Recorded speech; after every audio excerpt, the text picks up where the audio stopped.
Welcome. Today we'll be talking about envy. Envy is a quiet, hungry emotion. It doesn't usually scream. It whispers. It whispers when you see a friend post about their new house, when you see a colleague get the promotion you wanted, or when you see a couple holding hands while you are still waiting. Suddenly, your enough doesn't feel like enough anymore. Envy convinces you that God has a limited supply of blessings, and because He gave one to someone else, there is less left for you. As James 3:16 warns, "For where envying and strife is, there is confusion and every evil work." Envy creates a fog in our souls that makes us lose sight of our own path. Christ understands the sting of being overlooked.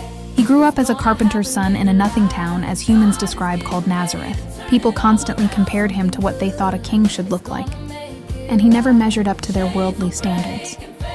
But Jesus was never in competition with anyone. He knew his identity was rooted in the Father's love, not in human status. He conquered the spirit of envy by living in total contentment with his mission. He didn't look at the Pharisees' robes or the Romans' power with longing. He looked at the Father with devotion. He wants to help.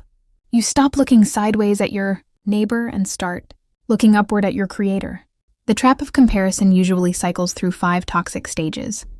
The glance, a simple observation of someone else's success or highlight reel. The contrast, automatically measuring your behind the scenes against their onstage. The devaluation, thinking, why them and not me? I've worked harder, prayed more. The hunger, a restless drive to achieve or possess what they have just to feel equal. The resentment, being unable to truly celebrate someone else because their win feels like your loss. Christ meets you in that devaluation stage. He wants to remind you that your life is not a race against others, it is a masterpiece, in the hands of a master artist. When you envy someone else's blessing, you are essentially telling the Creator that He made a mistake with your timeline. Tell Him how you feel He is there in every emotion. Shalom.